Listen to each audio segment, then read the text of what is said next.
ধরেন রাতে যদি ভোট হয় বা কেন্দ্র দখল করে যদি ভোট হয়, সেটা পিআর হইলে কি আর ফার্স্ট পাস দি পোস্ট প্লেবে কি? বরং রাতে যদি ভোট হয়ে যায় তাহলে দেখা যাবে যে 98% ভোটই সব নৌকায় পড়বে অথবা ধানের শীষে পড়বে বা দাঁড়িপাল্লায় পড়বে। কারণ আমরা দেখেছি নির্বাচনের সুযোগ পেলে সবাই কম বেশি কেন্দ্র দখল করে।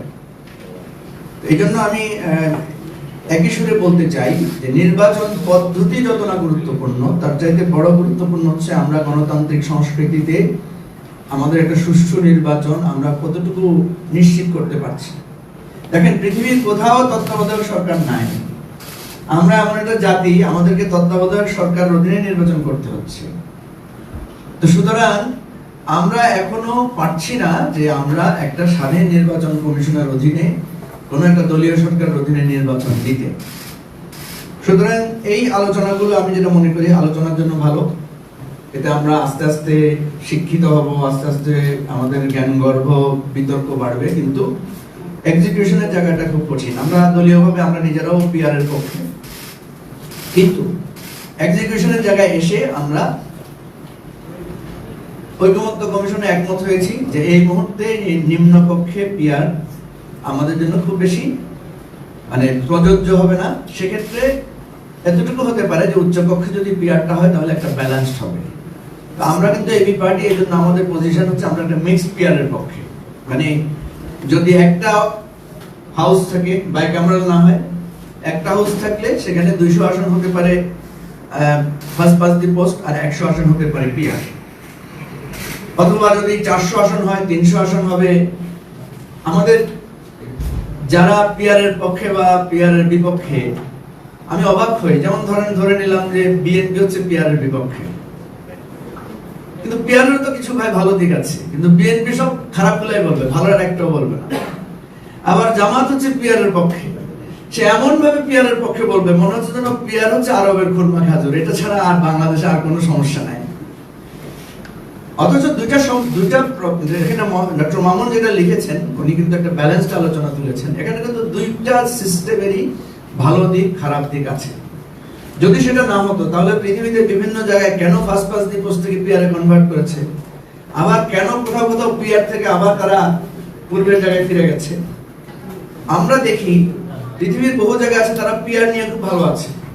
পৃথিবীর আবার বহু জায়গা আছে তারা ফার্স্ট পাস দি পোস্টে ব্রিটিশ পার্লামেন্ট, এখানে আমেরিকান পার্লামেন্টের কথা বলা হয়েছে, আমেরিকান সিনেট বা সংসদের কথা বলা হয়েছে, এগুলো তো আমরা তো দেশে কন্টিনিউ করছি। সুতরাং আমি যেটা মনে করি যে এখানে মৌলিক সমস্যাটা আমাদের গণতান্ত্রিক ভিতে, সিস্টেমটা এর পরের বিষয়।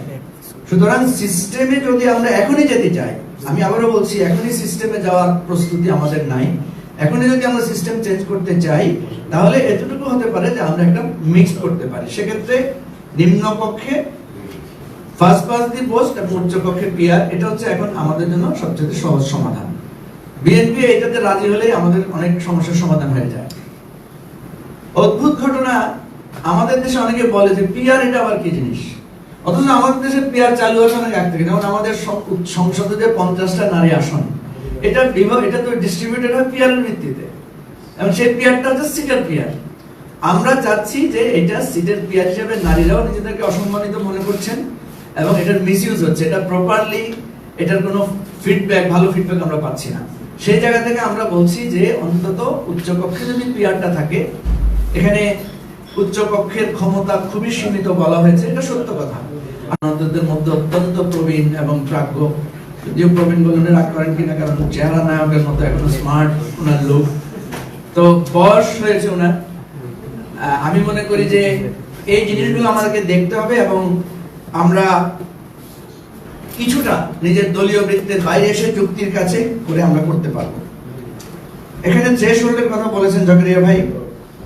দেখেন, থ্রেশহোল্ডের কারণে অসুবিধা যেটা হবে, আবার সুবিধাও আছে। দেখবেন আমাদের রাজনৈতিক দলগুলো কমে আসবে। এখন হয়তো বলবেন যে রাজনৈতিক দল কমাতে চান কেন, কারণ এত বেশি রাজনৈতিক দল, এখন আমাদেরকে অনেক কথা শুনতে হয়, ভাই কোন দল কয়টা মনে রাখবো আপনাদের নাম। তাহলে হবে কি, জোট তৈরি হবে, যে যাদের দেখা যাবে যে ভোট কম তারা তখন জোটে ঢুকবে। এমনি তো আমরা জোটে ঢুকি ইলেকশন আসলে, তাই না?